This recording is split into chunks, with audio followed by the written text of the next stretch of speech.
പിതാവിനും പുത്രനും പരിശുദ്ധ സ്തുതി അതിമുതൽ എന്നേക്കും ആമേൻ. കർത്താവിൽ പ്രിയപ്പെട്ടവരെ, നമ്മൾക്ക്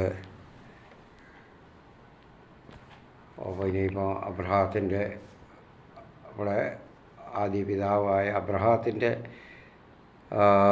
ചരിത്രമാണ് ഇനിയിപ്പോൾ പഠിക്കുന്നത്. ഇനിയിപ്പം പറഞ്ഞ 11 ഏതാണ്ട്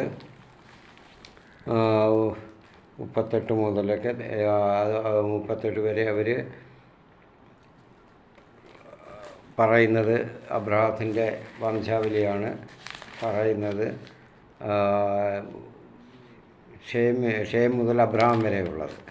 അപ്പം ഷേമിൻ്റെ വംശത്തിൽ നോഹിൻ്റെ പുത്രൻ ഷേമിൻ്റെ വംശത്തിൽ നിന്നാണ് രക്ഷകൻ വരെ മിശിഹ വരെ വരുന്നത്. അപ്പോൾ അബ്രഹാം മുതൽ അങ്ങനെ ആ വംശാവലി കഴിയുമ്പോൾ പിന്നെ പറയുന്നുണ്ട്, അബ്രഹാമിൻ്റെ പിതാവ് തേരഹ് 11:27 തേരാഹിൻ്റെ പിന്മുറക്കാർ ഇവരാണ്. തേരാഹിൻ്റെ പുത്രന്മാരാണ് അബ്രഹാം, നാഹോർ, ഹാരാനും 3 പുത്രന്മാരായിരുന്നു. അതിൽ ഹാരാൻ്റെ പുത്രനാണ് ലോത്ത്. ഹാരാൻ നേരത്തെ ജന്മനാടായ കൽദായരുടെ ഊറിൽ വെച്ച് തന്നെ മരണമടഞ്ഞു. പിതാവായ തേരഹ് മരിക്കുന്നതിന് മുൻപ് തന്നെ അപ്പോൾ ഹാരാൻ മരിച്ചു. അപ്പോൾ അവിടുന്ന് തേരഹ് അബ്രഹാമിനെയും കുടുംബത്തെയും കൂടെ അല്ല ദൈവം വിളിച്ചത്. ദൈവം വിളിക്കുന്ന അബ്രഹാത്തിനെയാണ്. എല്ലാവരിൽ നിന്നും വേർപെട്ട് വരാനാണ് വിളിക്കുന്നത്. അതിവിടെ പറയുന്നില്ല. രണ്ടാമത്തെ തവണ വിളിക്കുമ്പോഴാണ് അത് കാണിക്കുന്നത് ഈ ഉൽപ്പത്തി പുസ്തകത്തിൽ അല്ലെ പഴയ നിയമത്തിൽ. പക്ഷേ നമ്മളിവിടെ പുതിയ നിയമത്തിൽ അപ്പസ്തോല പ്രവർത്തനങ്ങളിൽ 7-ാം അധ്യായത്തിൽ സ്തേഫാനോസിൻ്റെ പ്രസംഗത്തിൽ പറയുന്നുണ്ട്, ഇവിടെ ദൈവം വിളിച്ചു എന്നുള്ളതാണ്. ദൈവം വിളിച്ചിട്ടാണ് തേരഹ് അവിടുന്ന് യാത്ര തിരിക്കുന്നത്. അപ്പം ഹാരാൻ മരിച്ചു കഴിഞ്ഞപ്പോൾ തേരഹ് എന്ത് ചെയ്യുന്ന അബ്രഹാമിൻ്റെ പിതാവ് അവർ കുടുംബത്തോടെല്ലാം ഇവിടുന്ന് യാത്ര തിരിക്കുന്നതായിട്ടാണ് ഇവിടെ കാണുന്നത്. ഇവിടെ കാനാനിൽ വന്ന് പാർക്കുന്നു എന്നാണ്.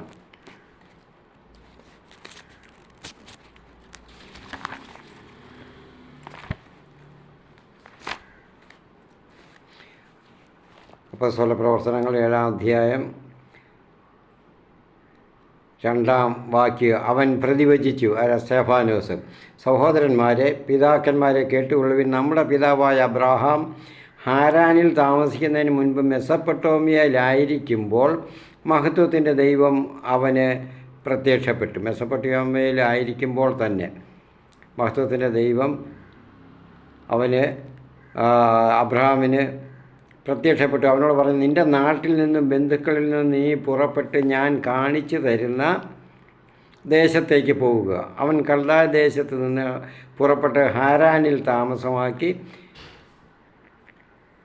അപ്പോൾ അവിടെ മറ്റേ ഉൽപ്പത്തിയിൽ അത് പറഞ്ഞപ്പോൾ സ്തേഫാനോസിൻ്റെ കാരണത് ഗ്രന്ഥകാരൻ അവിടെ അല്പാത് എഡിറ്റ് ചെയ്ത് വിട്ട് കാണാം, അത് അപ്രധാനമാണെന്നുള്ളത്. പക്ഷേ സ്തേഫാനോസ് പഴയ നിയമ കാലത്ത്, ക്രിസ്തുവിൻ്റെ ആ കാലത്തും ഒക്കെ തന്നെ അവർ യഹൂദർ ഈ ഇതാണ് വിശ്വസിച്ചിരുന്നത്. ദൈവം വിളിച്ചിട്ടാണ് അവിടുന്ന് യാത്ര തിരിച്ചത്.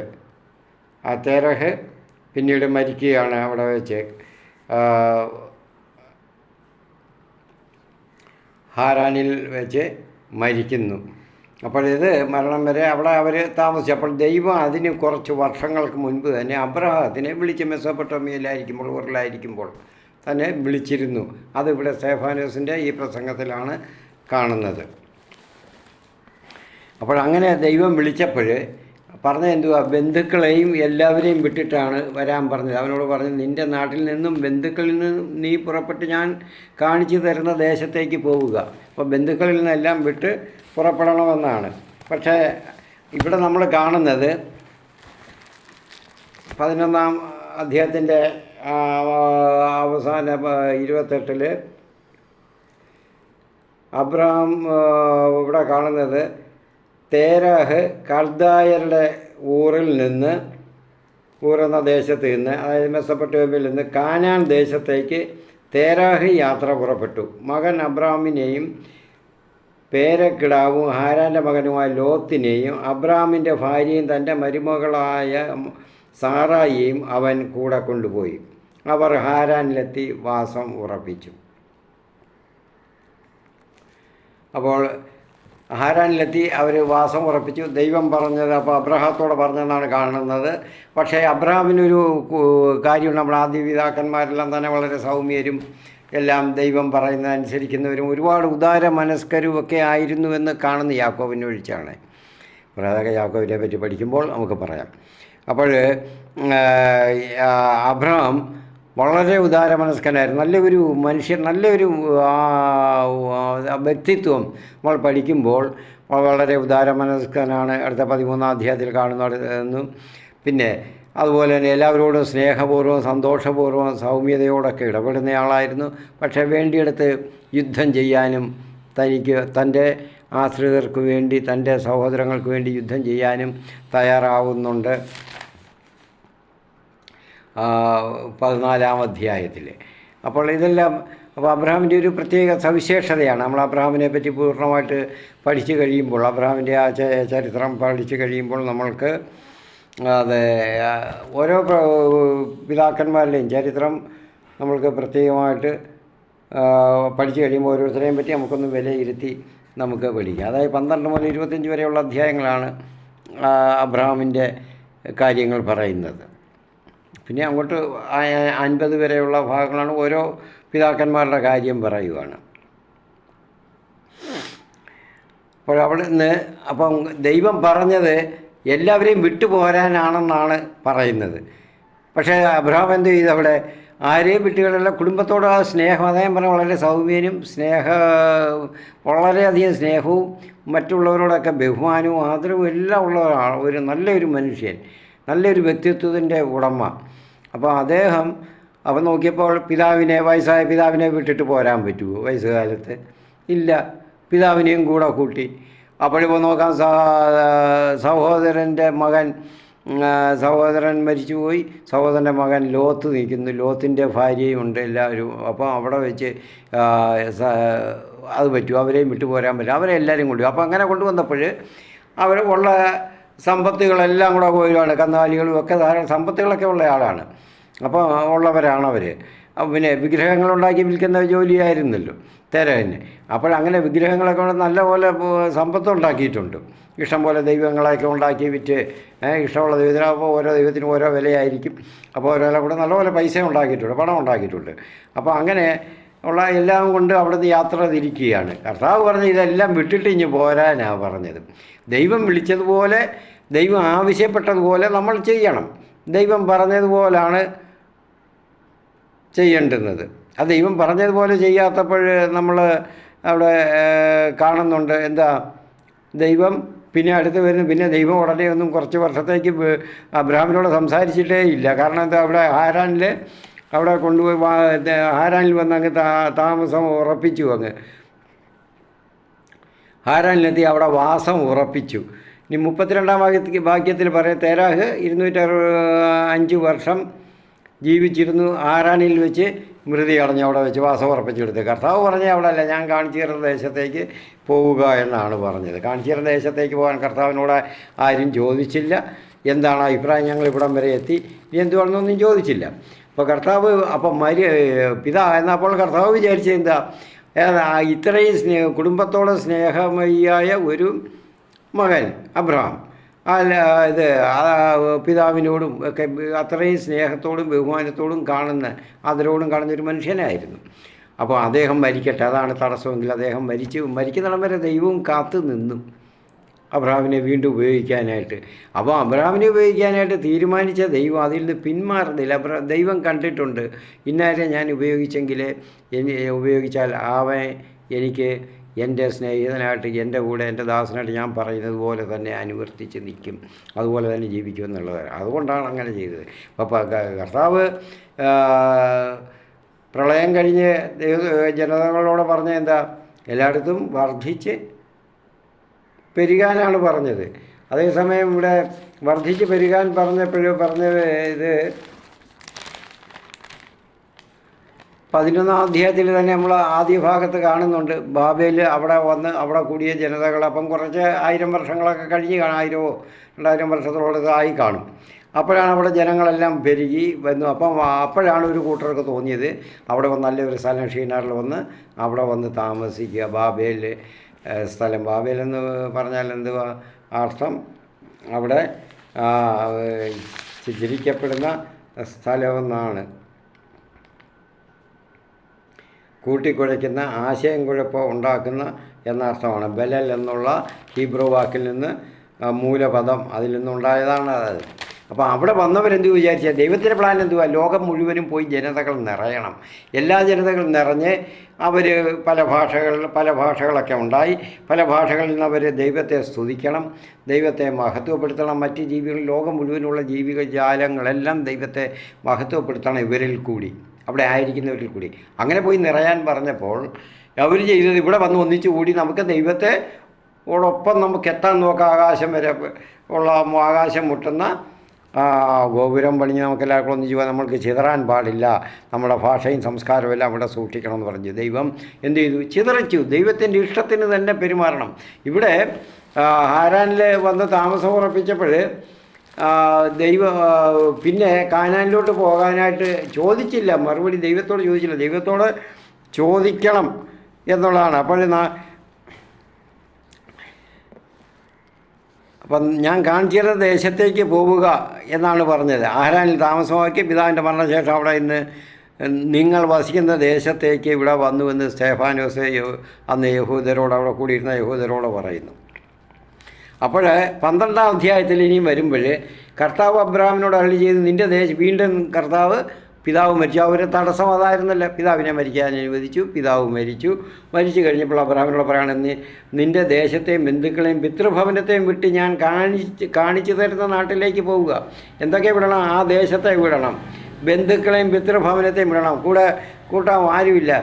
അപ്പോൾ അബ്രഹാമും സാറായിയും മാത്രം. അപ്പോൾ ദൈവം വിളിക്കുന്നിടത്ത് മറ്റ് അറ്റാച്ച്മെൻറ്റുകളെല്ലാം കളഞ്ഞ് നമ്മൾ ഡിറ്റാച്ച്മെൻറ്റാണ് അവിടെ പ്രവർത്തിക്കുന്നത്. ഉടനെ നമ്മൾ എല്ലാം ഉപേക്ഷിക്കുകയാണ്. ഇവിടെ പുതിയ നിയമത്തിലും കാണുന്നത് അങ്ങനെയാണ്. ദൈവം ശിഷ്യരെ വിളിക്കുമ്പോൾ മറ്റുള്ളവർ ഓരോരുത്തർ ദൈവത്തെ അനുഗമിക്കാൻ വിളിക്കുമ്പോൾ അവർ ചെന്ന് താല്പര്യം കാണിക്കുമ്പോൾ പറയും, നീ എല്ലാം വിറ്റ് മറ്റു ദരിദ്രർ കൊടുത്തിട്ട് നീ എൻ്റെ കൂടെ സമ്പത്താണ് നിനക്ക് ഇതെങ്കിൽ, അല്ലെങ്കിൽ നിൻ്റെ മാതാപിതാക്കളാണ് പറഞ്ഞെങ്കിൽ അത് വിട്ടിട്ടിഞ്ഞ് വാ. മറ്റുള്ളവർ മരിച്ചവരെ സംസ്കരിച്ചു കൊള്ളും എന്ന് പറയുന്നത്. അപ്പോൾ നീ അതിനെപ്പറ്റി ആകുലനാകണ്ട. ഞാൻ പറയുന്നത് അനുസരിച്ച് എന്നെ ഞാൻ വിളിച്ചു കഴിഞ്ഞാൽ എന്നെ അനുഗമിക്കാൻ ആഗ്രഹിക്കുന്നവർ വരിക. അതനുസരിച്ചാണ് സക്കാവൂസും എല്ലാം പുതിയ നിയമത്തെ കാണുന്നുണ്ടല്ലോ. അവരെല്ലാം അതുപോലെയാണ് ചെയ്തത്. ശിഷ്യന്മാരും അതുപോലെ തന്നെയാണ് ചെയ്തത്. എല്ലാം സർവ്വതും വിട്ടിഞ്ഞ് പോരുകയാണ്. അവർ കുടുംബമായിട്ടുള്ള ബന്ധമല്ല. ആ ബന്ധങ്ങളെല്ലാം ഉപേക്ഷിച്ചു. ബന്ധമുണ്ട്, അവരെ ഉപേക്ഷിച്ചു അതെല്ലാം കളഞ്ഞു. ആ ബന്ധമൊക്കെ ഉണ്ട്.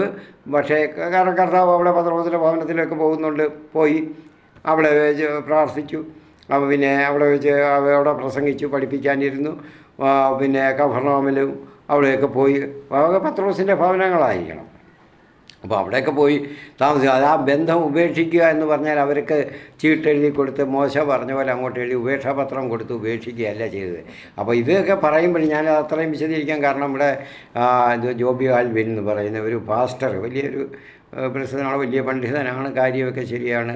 ഡബിൾ കാര്യം MTH ആണ്, തിയോളജിയിൽ മാസ്റ്റർ ബിരുദം. ഇതൊക്കെ എടുത്ത മനുഷ്യൻ ഇങ്ങനെയൊക്കെ പറയുന്ന കത്തോലിക്ക സഭയെ അങ്ങേയറ്റം അവഹേളിക്കാൻ നോക്കുകയാണ്. കത്തോലിക്ക പുരോഹിതരെയും ധ്യാന ഗുരുക്കളെയും പ്രഘോഷകരെയും എല്ലാം. കാരണം അവർക്ക് ഒക്കെ പറ്റാത്തത് പലതും ഇവിടെ ഇവരിൽ മുഖാന്തരം വരുന്നുണ്ട്. പരിശുദ്ധാത്മാവിൻ്റെ സഹവാസം ഇവരിൽ എപ്പോഴും ഇങ്ങനെ വന്നുകൊണ്ടിരിക്കുകയാണ്. അപ്പോൾ അതുകൊണ്ട് അവരൊക്കെ ഉദ്ദേശിക്കാത്ത പല കാര്യങ്ങളും ഉദ്ദേശിക്കുന്നത് അവർക്ക് നടക്കുന്നില്ല, ഇവിടെ ഉദ്ദേശിക്കാത്ത പലതും നടക്കുന്നു.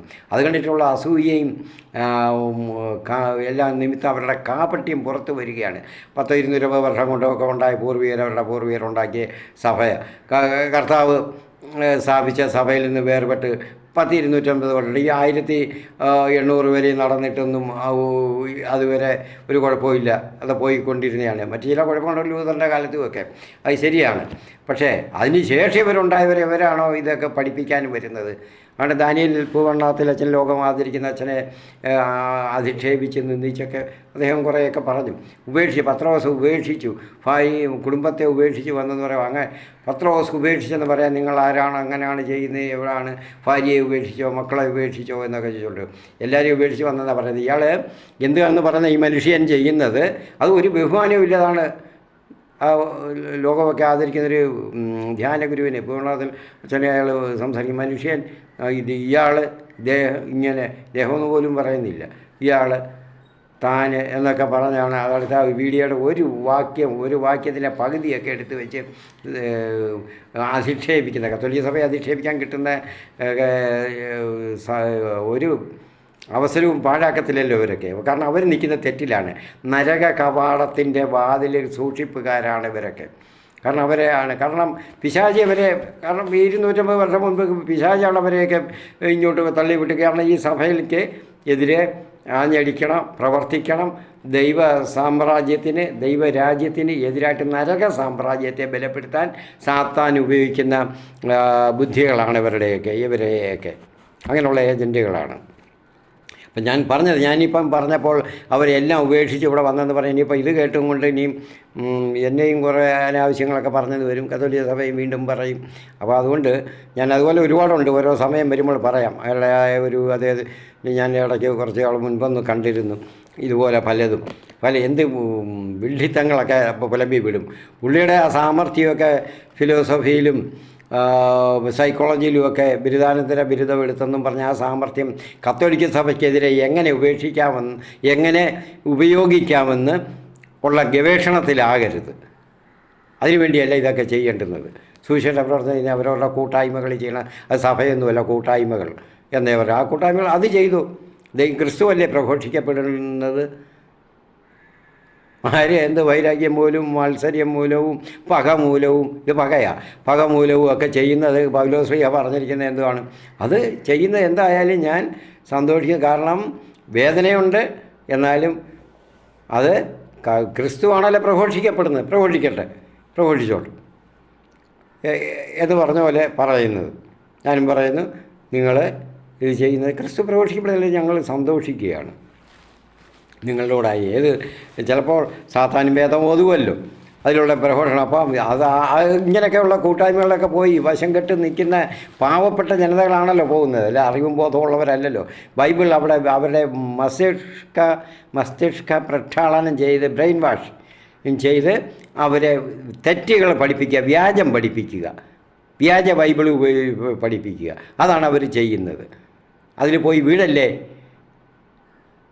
സ്വർഗരാജ്യത്തിൻ്റെ വാതിൽക്കൽ അവർ അവിടെ നിൽക്കുകയാണ്. ആരും അങ്ങോട്ട് ദൈവരാജ്യത്തിൻ്റെ വാതിൽ ആരും അങ്ങോട്ട് കയറരുത്, ഞങ്ങളും കയറത്തില്ല, കയറാൻ വരുന്നവരെ അനുവദിക്കുകയില്ല എന്ന് മത്തായി സുവിശേഷത്തിൽ ലൂക്കയുടെ സുവിശേഷത്തിൽ പറയുന്നുണ്ടല്ലോ. അത് തന്നെ കർത്താവ് പറഞ്ഞത് അത് തന്നെയാണ്. കർത്താവ് അവരോ പറഞ്ഞതാണ്, ഫരിസേയരെ സദുക്കായരോട് പറഞ്ഞു, നിങ്ങൾക്ക് നാശം, നിങ്ങളാരെയും അനുവദിക്കുന്നില്ല ദൈവരാജ്യത്തിൽ പ്രവേശിക്കാൻ, നിങ്ങൾ പ്രവേശിക്കത്തതുമില്ല. അത് നിങ്ങളിൽ അത് പൂർത്തിയാകുകയാണ്, ഇവിടെ പൂർത്തിയായിക്കൊണ്ടിരിക്കുകയാണ് നിങ്ങളെപ്പോലുള്ളവരിൽ കൂടെ.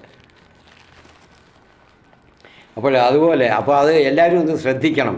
ഇങ്ങനെ അവരെയൊക്കെ അനുകരിക്കുന്നവർ, അവരുടെയൊക്കെ അണികളായിട്ട് നടക്കുന്നവർ, ഇത് സത്യമാണോ എന്നും കൂടെ അന്വേഷിക്കണം. അപ്പോൾ കർത്താവ് വിളിക്കുന്നിടത്ത് അത് പോകുമ്പോൾ എല്ലാം ഉപേക്ഷിച്ച് തന്നെ ചെല്ലണം. കാരണം എന്താ ഉപേക്ഷിക്കേണ്ടതിന് അതിൻ്റെ ഒരു വ്യംഗ്യം എന്താണ്? എല്ലാം ഉപേക്ഷിച്ച് മറ്റുള്ളതിൽ പകുതി മനസ്സ്, അവിടെ കാൽ മനസ്സ്, ഇപ്പുറത്ത് മുക്കാൽ മനസ്സ് ആയിട്ടൊക്കെ അല്ല നിൽക്കുന്ന കർത്താവിൻ്റെ അടുത്ത് വരുമ്പോൾ അല്പം മനസ്ഥിതി. അങ്ങനല്ല, മുഴുവനായിട്ട് ഇവിടെ കർത്താവിൻ്റെ കൂടെ ഉണ്ടായിരിക്കണമെങ്കിൽ കർത്താവിൻ്റെ ഇംഗിതം അറിയാൻ പറ്റത്തുള്ളൂ, കർത്താവിൻ്റെ സ്വരം കേൾക്കാൻ പറ്റുകയുള്ളൂ. അല്ലെങ്കിൽ അങ്ങോട്ടും ഇങ്ങോട്ടും ഒക്കെ സാത്താൻ പല രീതിയിൽ പിടിച്ചു വലിക്കും. അതുണ്ടാകാതിരിക്കാനാണ് എല്ലാം കളഞ്ഞിട്ട് വരാൻ പറഞ്ഞത്. അത് അവരെ പോലുള്ളവർക്ക് മനസ്സിലാകാഞ്ഞിട്ടല്ല, ഇത്രയും പാണ്ഡിത്യമുള്ള ഒരാൾക്ക് മനസ്സിലാകാഞ്ഞിട്ടാണോ? കത്തോലിക്ക സഭ എങ്ങനെ ദൈവത്തിൻ്റെ സഭ, ദൈവം സ്ഥാപിച്ച സഭ, കത്തോലിക്ക സഭ എന്നല്ല ദൈവം സ്ഥാപിച്ച സഭയെ എങ്ങനെ അവഹേളിക്കാം, നിന്ദിക്കാം എന്നുള്ള ഒരു ഗവേഷണമാണ് ഇവരൊക്കെ നടത്തുന്നത്. അതിൻ്റെ ഫലമാണ് ഈ പറയുന്നത്. അപ്പോൾ ഇവിടെ വിട്ട് ഞാൻ കാണിച്ചു തരുന്ന നാട്ടിലേക്ക് പോവുക. ഞാൻ നിന്നെ വലിയ ഒരു ജനതയാക്കും. അപ്പോൾ ഇവിടെ 3 കാര്യങ്ങളാണ് ഇവിടെ പറയുന്നത്. അപ്പോൾ നിന്നെ ഒരു ജനതയാക്കും. 2 നിനക്കൊരു രാജ്യം നൽകും. 3 നീ മുഖേന ലോകത്തെ ഞാൻ അനുഗ്രഹിക്കും. അപ്പോൾ 1ഉം 2ഉം കാര്യം, നിന്നെ ഒരു ജനതയാക്കും, നിനക്ക് ഒരു രാജ്യം തരും. അപ്പോൾ ഒരു ജനതയാക്കുന്ന ഇവിടെ ഈജിപ്തിൽ വെച്ച് ജനതയാക്കി. 2 സീനായിൽ വെച്ച്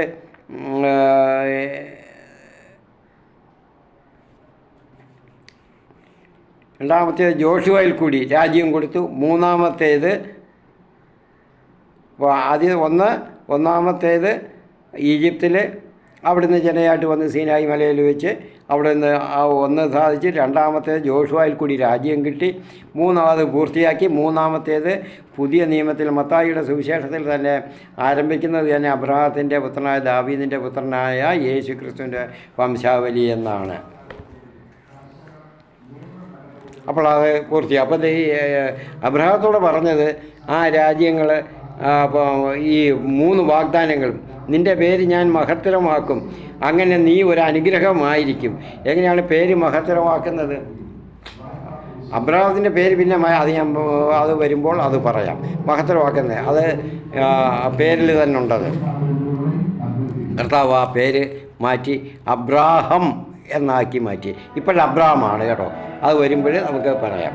നിന്നെ ശപിക്കുന്നവരെ അനുഗ്രഹിക്കുന്നവരെ ഞാൻ അനുഗ്രഹിക്കും, നിന്നെ ശപിക്കുന്നവരെ ഞാൻ ശപിക്കും, നിന്നിലൂടെ ഭൂമുഖത്ത് വംശങ്ങളെല്ലാം അനുഗ്രഹീതമാകും. അപ്പോൾ കർത്താവ് പറയുന്നത് പോലെ തന്നെ അത് പ്രവർത്തിക്കുന്ന ആളാണ്. അതിൽ 100 അല്ല, വിശ്വാസത്തിൻ്റെ ഉറവിടം തന്നെ കർത്താവാണ്. അവിടെ നിന്നാണ് മുഴുവനും വിശ്വാസ സ്ഥിരതയുള്ളവനാണ്. അവിടെ നിന്ന് അസഞ്ചലനാണ്, അതിൽ നിന്ന് മാറത്തില്ല. അതെല്ലാം അവിടെ നിറവേറി. പക്ഷേ അബ്രഹാം മരിക്കുമ്പോഴുന്നോളം സാറ മരിക്കുമ്പോഴും അബ്രഹാത്തിന് ദേശം കിട്ടിയിരുന്നില്ല. അത് മനസ്സിലാക്കണം. ഒരു പിടി മണ്ണ് സംസ്കരിക്കാനുള്ള ഒരു പിടി മണ്ണ് വില കൊടുത്ത് വാങ്ങുകയായിരുന്നു ചെയ്തത്. നമുക്ക് എന്നാലും അദ്ദേഹം അബ്രഹാം ദൈവത്തോട് വിശ്വസ്തനായിരുന്നുകൊണ്ട് ദൈവത്തിൻ്റെ ദാസനായിട്ട് തന്നെ തീർന്നതുകൊണ്ട് എല്ലാം ക്ഷമയോടെ പ്രത്യാശയിൽ ഇരുന്ന് ജീവിച്ചു. കർത്താവ് കൽപ്പിച്ചതനുസരിച്ച് അബ്രഹാം പുറപ്പെട്ടു. ലോത്തും അവൻ്റെ കൂടെ യാത്ര തിരിച്ചു. കണ്ടോ, ഇവിടെയും അങ്ങനെയാണ്. അബ്രഹാമിന് അവരെയൊന്നും വിട്ടു പോരാൻ പറ്റുന്നില്ല. കാരണം അവരെ ആരും നോക്കും എന്നുള്ളതാണ്. അപ്പോൾ കുറേ സമ്പത്തുകളെല്ലാം ഉണ്ട്. കുറച്ചെല്ലാം കൊണ്ടുവന്നതൊക്കെ ഉണ്ട്. അതൊക്കെ വീതിച്ച് കൊടുത്ത് അവനെ അവിടെ കാണുന്ന നിർത്തുകയല്ല ചെയ്യുന്നത്. കാരണം അവനെ ആരും നോക്കും. അത്രത്തോളം സ്നേഹമാണ് സഹോദരൻ്റെ പുത്രൻ. പ്രായപൂർത്തിയായവനാണ്, വിവാഹം കഴിച്ചു, എല്ലാം ചെയ്തു. എന്നാലും വിട്ടു മാറാൻ പറ്റുന്നില്ല. അതാണ് ആ ഗുണം. അത് നമ്മൾ മനസ്സിലാക്കണം. ഇന്നത്തെ നമ്മളുമായിട്ട് അതൊന്നും ഒരു കമ്പയർ ചെയ്യാനായിട്ട് സാധിക്കുകയില്ല. ഇന്നങ്ങനെ അല്ലല്ലോ. കർത്താവ് കൽപ്പിച്ചതനുസരിച്ച് അബ്രഹാം പുറപ്പെട്ടു. അപ്പോൾ അവിടുത്തെ ഹാരാൻ ദേശത്തോട് വിട പറഞ്ഞപ്പോൾ അബ്രഹാമിന് 75 വയസ്സ് പ്രായമായിരുന്നു.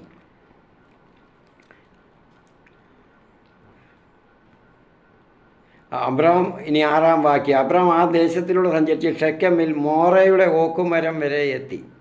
അവർ കാനാൻ ദേശത്തെത്തി. ലോത്തിനെയും കൂടെ കൊണ്ടുപോയി ഹാരാനിൽ തങ്ങൾ നേടിയ സമ്പത്തും ആളുകളും എല്ലാം ഉണ്ടായിരുന്നു പറഞ്ഞ അടിമകൾ, ജോലിക്കാർ എല്ലാവരുമായി അവർ കാനാൻ ദേശത്തേക്ക് പുറപ്പെട്ട് അവിടെ എത്തി. 5 പറയുന്നത് അവിടെ കാനാൻ ദേശത്തെത്തി.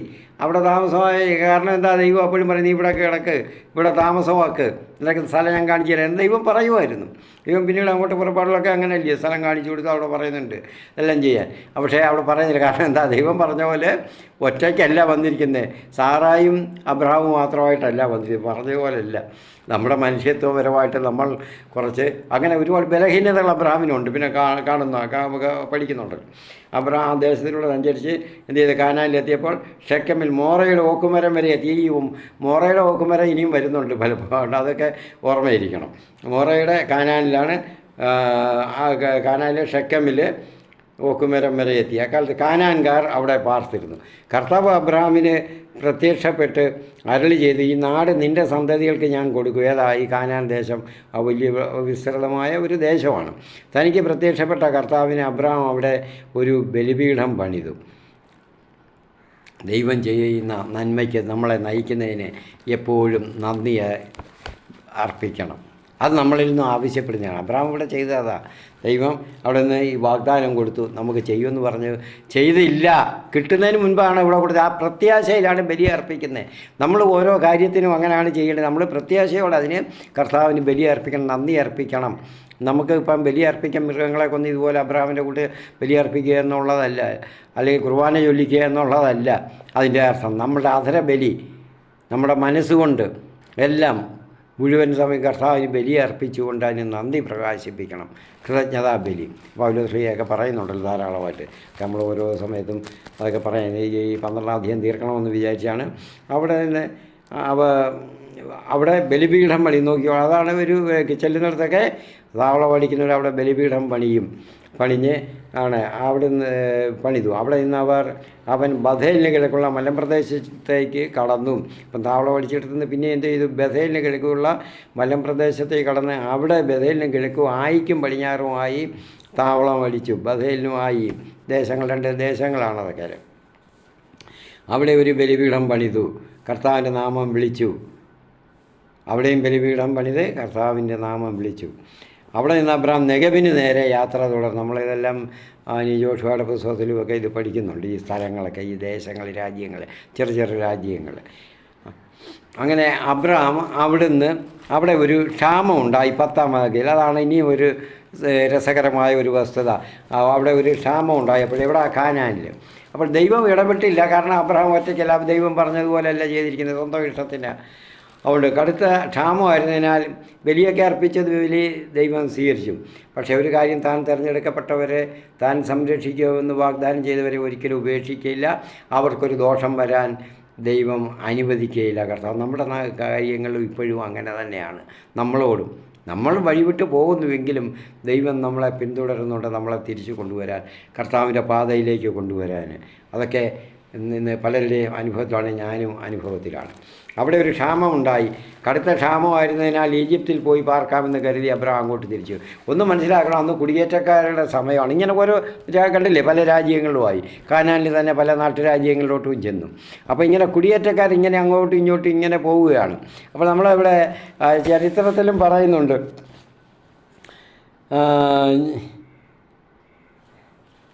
അപ്പോൾ നമ്മൾ ഇത് 1900 കാലങ്ങളിലെ മധ്യപൂർവ്വ ദേശങ്ങളിലെ ചില ഉത്ഖനനം ചെയ്ത് എടുത്തിട്ടുള്ള ചില തെളിവുകളൊക്കെ കിട്ടിയിട്ടുണ്ട്.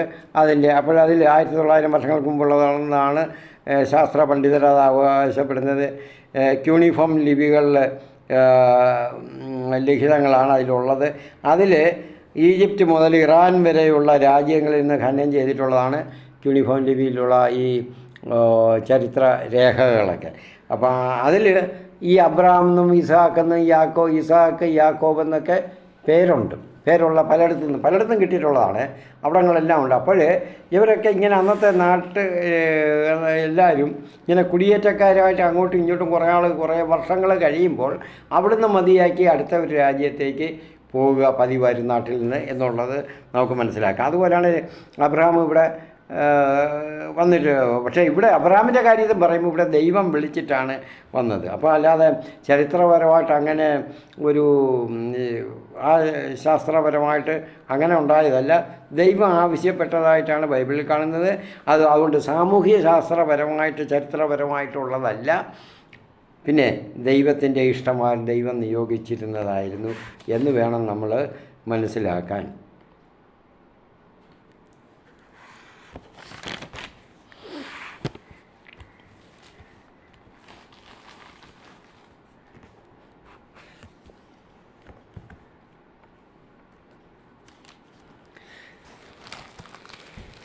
അപ്പോൾ ഈജിപ്തിൽ പോയ കാര്യമാണ് ക്ഷാമം ഉണ്ടായപ്പോൾ.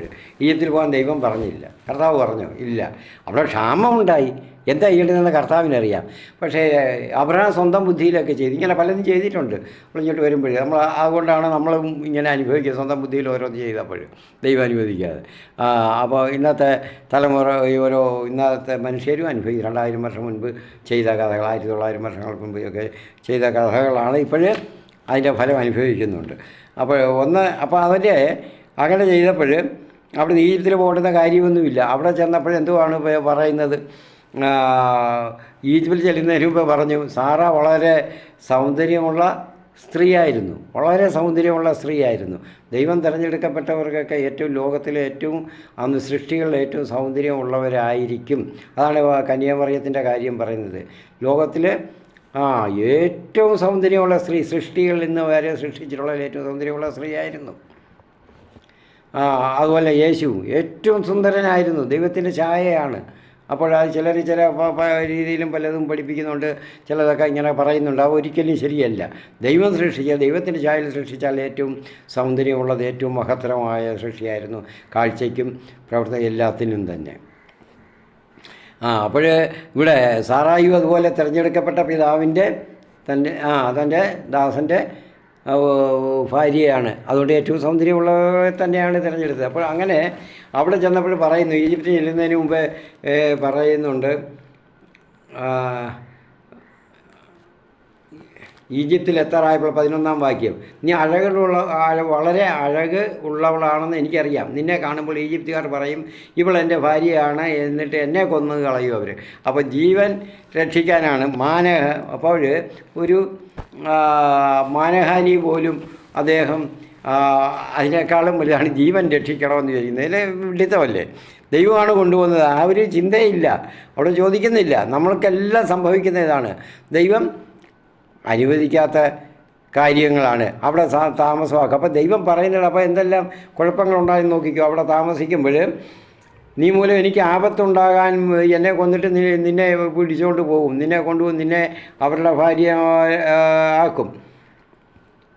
അപ്പോൾ ഈജിപ്തുകാർ ഇതെല്ലാം പറഞ്ഞ് അബ്രഹാം പറഞ്ഞ പോലെ തന്നെ സാറാ സമ്മതിച്ചു എല്ലാം ചെയ്ത്. ഈജിപ്തുകാർ കണ്ടപ്പം തന്നെ അവിടെ ഫറവോ എടുത്ത് രാഷ്ട്ര തലവൻ്റെ അടുത്ത് എന്ന് പറഞ്ഞു കളഞ്ഞു. ഏറ്റവും അടിപൊളി ഇതുപോലൊരു സ്ത്രീയെ ഭൂമുഖത്ത് കാണാനില്ല.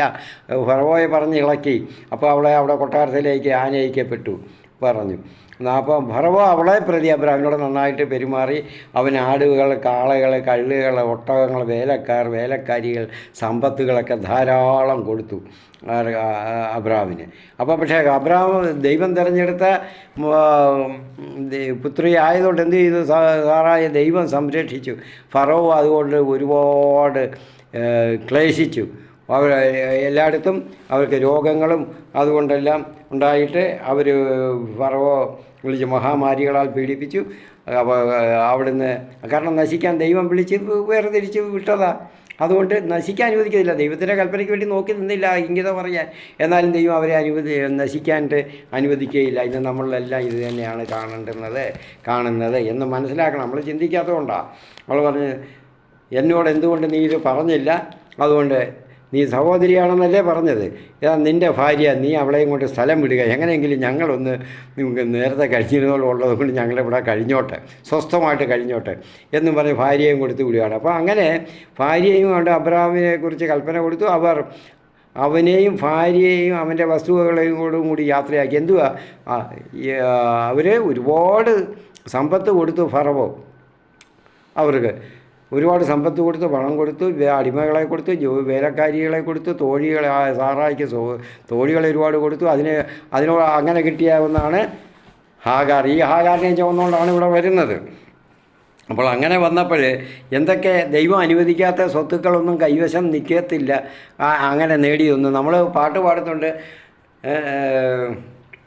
ദൈവം തന്നതല്ല അതൊന്നും എൻ്റെ ജീവിതത്തിലില്ല എന്ന നല്ലൊരു പാട്ടുണ്ട്, നല്ല സുന്ദരമായൊരു പാട്ട്. പക്ഷേ ദൈവം തന്നതല്ല, ദൈവത്തിൻ്റെ വഴിയെ പോയപ്പോൾ അത് കണ്ട് ആകർഷകരായി നമ്മൾ എന്തെല്ലാം സമ്പാദിച്ച് വയ്ക്കുന്നു.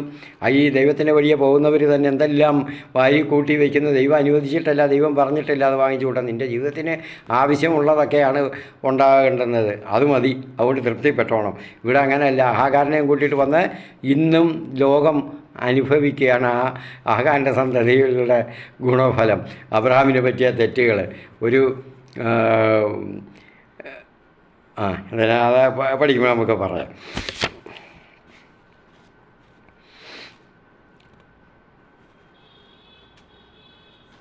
പിന്നെ അപ്പം ദൈവം പറഞ്ഞ അനുസരിക്കാത്ത ഒരുപാട് സമ്പത്തൊക്കെ കിട്ടി. അപ്പം നമുക്കിതുപോലെ ഇങ്ങനെ സമ്പത്തൊക്കെ ധാരാളം വരും. ദൈവം പറഞ്ഞത് അനുസരിക്കാതിരുന്നാൽ എന്തുവാ, അവിടുന്ന് ഇറങ്ങി പോരേണ്ടി വന്നു ഉടനെ. അപ്പം വന്ന് അപ്പോൾ ഇവിടെ നമ്മളെ ബാബേൽ ഗോപുരത്തിൻ്റെ കാര്യം നമുക്ക് പറയാമല്ലോ. അവിടുന്ന് ദൈവം അനുവദിക്കാതെ അവരവിടെ കൂട്ടി ആകാശമുട്ടയുള്ള പണിഞ്ഞ് അവിടെ കൂട്ടി അവർക്ക് ഒന്നിച്ചു കൂടാൻ ദൈവം അനുവദിച്ച് എല്ലായിടത്തും പോയി നിറയാൻ അവർ പറഞ്ഞ് ചെയ്തില്ല. ലോകം മുഴുവൻ പോയി നിറയാൻ പറഞ്ഞിട്ട് അവിടെ കൂടാതെ വെച്ച് ദൈവം ഇല്ലാതാക്കി കലക്കി ചെയ്തു, പലയിടത്തായിട്ട് പോയി വിട്ടു. പുതിയ നിയമത്തിൽ ഇതുപോലെ കാണാം. സ്തെഫാനോസിൻ്റെ വധവും കഴിഞ്ഞ പ്രസംഗം നമ്മൾ പറഞ്ഞ 8-ാം അധ്യായത്തിൽ കാണുന്നുണ്ട്. അവർ ശിഷ്യരെല്ലാം അവിടെ അപ്പോഴേ കൂടുകയാണ്. യേശുവിൻ്റെ ശിഷ്യരെല്ലാം ജെറുസലേമിൽ എങ്ങനെയെങ്കിലും കഴിഞ്ഞുകൂടാം ദൈവത്തെ ആരാധിച്ചുകൊണ്ട്. അവിടെ യേശുവിനെ തന്നെ ദൈവമായിട്ട് കണ്ട് കർത്താവിന് നമ്മൾ ആരാധിക്കുകയാണ്. അവിടെ യേശു ദൈവമായിരുന്നു എന്ന് പറഞ്ഞ് ആരാധിക്കുക. വിശ്വാസമെല്ലാം അവിടെ കൂടുന്നവരെല്ലാം പ്രസംഗിക്കുക, സിനഗോഗിലെല്ലാം പ്രസംഗിക്കുക. അപ്പോൾ ഇവിടെ കഴിഞ്ഞാൽ മതി എന്ന് വിചാരിച്ച് എങ്ങനെയെങ്കിലും അവിടെ കഴിഞ്ഞു കൂടുകയായിരുന്നു. പക്ഷേ കർത്താവ് അത് നോക്കിയിട്ട് ഒരിടത്തും പോകുന്നില്ല. ലോകം മുഴുവനും പോയി എനിക്ക് സാക്ഷികളാകാൻ പറഞ്ഞിട്ട് പോകുന്നില്ല. അവിടുന്ന് അവിടെ തന്നെ അടിഞ്ഞുകൂടാൻ ശ്രമിക്കുകയാണ്. അവർ തെറ്റുകളും ചെയ്യുന്നില്ല, ആരാധിക്കുകയാണ്. അടിഞ്ഞുകൂടാനെന്ന് പറഞ്ഞപ്പോൾ അവിടെ തന്നെ താമസിക്കാനാണ് കാരണം. മറ്റ് സ്ഥലങ്ങളെപ്പറ്റി അവർ ചിന്തിക്കുന്നില്ല. അപ്പോൾ കർത്താവ് എന്ത് ചെയ്തു? സ്തെഫാനോസിനെ വധിച്ചു. സ്തെഫാനോസിനെ വധിക്കേണ്ടതായിട്ട് വന്നു. ആ വധത്തിൽ നിന്ന് എന്ത് ചെയ്തു? മാറുന്നില്ല. അപ്പോഴും എന്ത് ചെയ്തു? സാവൂളിനെ കൊണ്ടുവന്നു. സാവൂൾ എല്ലാവരും പീഡിപ്പിക്കാൻ തുടങ്ങി. യേശുവിൻ്റെ നാമം ഉച്ചരിക്കുന്നവരെ എല്ലാം വധിക്കുക, അവരെയൊക്കെ ഈ ഉന്മൂലനം ഇല്ലായ്മ ചെയ്യുക ആണ്. അങ്ങനെ വന്നപ്പോൾ അവർക്ക് രക്ഷയില്ല, പോകേണ്ടി വന്നു. എല്ലായിടത്തും പോയി. സമറിയായാലും സമീപ രാജ്യങ്ങളിലും പ്രദേശങ്ങളിലും ലോകത്തിൻ്റെ എല്ലാ ഭാഗങ്ങളിലും, അന്നറിയപ്പെടുന്ന എല്ലാ ഭാഗങ്ങളിലും അവരെത്തി. ദൈവം പറയും എല്ലായിടത്തും പോയി നിറയാൻ, എല്ലായിടത്തും പോയി അറിയിക്കാനായി എൻ്റെ സുവിശേഷം. എനിക്ക് നിങ്ങൾ ലോകം മുഴുവൻ സാക്ഷികളാകാനായിരുന്നു, ലോകത്ത് നിറയണമെന്നായിരുന്നു. അതനുസരിക്കാത്ത വരുമ്പോൾ ഇങ്ങനെയൊക്കെ വരും. അതുപോലെയാണ് അബ്രഹാമിനും പറ്റിയത്. അബ്രഹാം എന്ത് ചെയ്തു? ഈജിപ്തിൽ പോയി എല്ലാ സമ്പത്തുകളൊക്കെ നേടി അതും കൊണ്ടുവന്നിട്ട് എന്തിനാ അനുഭവിക്കാൻ പറ്റിയോ? അതും പറ്റിയില്ല. അപ്പം ലോകത്തിന് എന്തുവാ? അപ്പം ദൈവം അനുവദിക്കാതെ വന്നാൽ പല ദോഷങ്ങളും ഉണ്ട്. എന്തുവാ? സഹോദരങ്ങൾ തമ്മിൽ, മനുഷ്യർ തമ്മിൽ, അയൽക്കാർ തമ്മിൽ വിരോധം, ശത്രുത, പക, വിദ്വേഷം. അല്ലയോ അനുഭവിക്കാൻ പറ്റിയോ? ലോകത്തിന് സൗമന്യത്തോടെ വിട്ടുകൊടുത്ത ഔദാര്യം കൊണ്ട് അബ്രഹാമിൻ്റെ സ്വഭാവ ഗുണമാണ് ഔദാര്യം, സഹോദര സ്നേഹം, കുടുംബസ്നേഹമൊക്കെ. എന്ന് ഇരുന്നാലും അവിടെ അനുഭവിക്കാൻ പറ്റുന്നില്ല. കാരണം ഈ സമ്പത്തെല്ലാം അവിടെ വീതിക്കേണ്ടി വന്നു, അവിടെ കൊടുക്കേണ്ടി വന്നു. അപ്പം അവർ സമ്പത്ത് കൊണ്ട് അവർക്ക് ഒന്നിച്ച് ജീവിക്കാൻ പറ്റിയോ? കർത്താവ് പറഞ്ഞ പോലെ ചെയ്യാത്തതുകൊണ്ട് ഒന്നിച്ച് ജീവിക്കാൻ പറ്റിയില്ല. മാറിപ്പോകണം, പിരിയേണ്ടി വന്നു അവിടെ വെച്ച്. അത് നമ്മുടെ ജീവിതത്തിൽ പ്രിയപ്പെട്ടവരെ നമ്മൾ മനസ്സിലാക്കണം.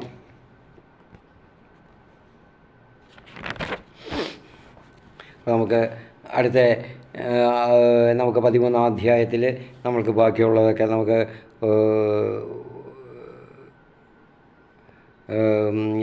പഠിക്കാം. അപ്പോൾ അവിടെ ബാക്കിയുള്ള കാര്യങ്ങളെല്ലാം നമുക്കവിടെ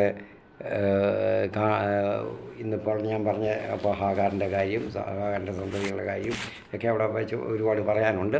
അപ്പോൾ നമുക്ക് പ്രിയപ്പെട്ടവരെ നമുക്ക് ഉപസംഹരിക്കാൻ ഇന്നത്തെ പഠന ക്ലാസ് അതിനുവേണ്ടി അടുത്തത് 13-ാം അധ്യായമാണ്. ഒരു പക്ഷേ എങ്കിൽ അടുത്തത് ഞാൻ പറ്റുമെങ്കിൽ പുതിയ നിയമത്തിലൂടെ പറഞ്ഞാലും സുവിശേഷത്തിലോട്ട് ലൂക്കായുടെ സുവിശേഷത്തിന് ആമുഖം 3 എപ്പിസോഡായിട്ടൊക്കെ പറഞ്ഞ് തീർത്തിരുന്നു. അതൊക്കെ മനസ്സിലാക്കിയവർ ഇനി അടുത്ത പഠിക്കണം, അതിൻ്റെ 1-ാം അധ്യായത്തിലോട്ട് കടക്കണം. അപ്പോൾ രണ്ടും കൂടെ ഇങ്ങനെ പോകണമെന്നാണ് ഞാൻ വിചാരിച്ചിരിക്കുന്നത്. എങ്കിലും ഞാൻ ഉദ്ദേശിച്ച രീതിയിൽ ചിലതൊക്കെ വരികയുള്ളൂ, ചില കാര്യങ്ങൾ കൊണ്ടൊക്കെയാണ്. അപ്പോൾ അതിന് വേണ്ടി ചിലപ്പോൾ അടുത്ത എപ്പിസോഡ് അതായിരിക്കും ലൂക്കായുടെ സുവിശേഷം 1-ാം അധ്യായമായിരിക്കും എടുക്കുന്നത്. ആമുഖമെല്ലാം പറഞ്ഞ് തീർന്നല്ലോ. നമുക്ക് പ്രാർത്ഥനയോടെ നമുക്ക് നിർത്താം. നമുക്ക് സമയം ഞാൻ ഉദ്ദേശിച്ചാലും കൂടുതലായിപ്പോയി, ചിലതൊക്കെ വിശദീകരിക്കാതിരിക്കാൻ പറ്റുകയില്ലല്ലോ. സ്തോത്രം. Hallelujah, hallelujah, hallelujah. നന്ദി, നന്ദി, നന്ദി കർത്താവേ. സ്തോത്രം, സ്തോത്രം, സ്തോത്രം. അവരെ സ്തുതിക്കുന്നു. ഹല്ലേലൂയ. നന്ദി, നന്ദി, നന്ദി. സ്തോത്രം. ഹല്ലേലൂയ. അവിടുത്തെ നാമത്തിന് മഹത്വം ഉണ്ടാകട്ടെ പിതാവേ. അവിടുത്തെ പുത്രനെ ഞങ്ങളുടെ രക്ഷിതാവുമായ യേശുക്രിസ്തുവിൻ്റെ നാമത്തിൽ അവിടുത്തെ ഞങ്ങൾ നന്ദിയും സ്തോത്രവും മഹത്വവും ഞങ്ങൾ അർപ്പിക്കുന്നു കർത്താവേ. സ്തോത്രം. ഹല്ലേലൂയ.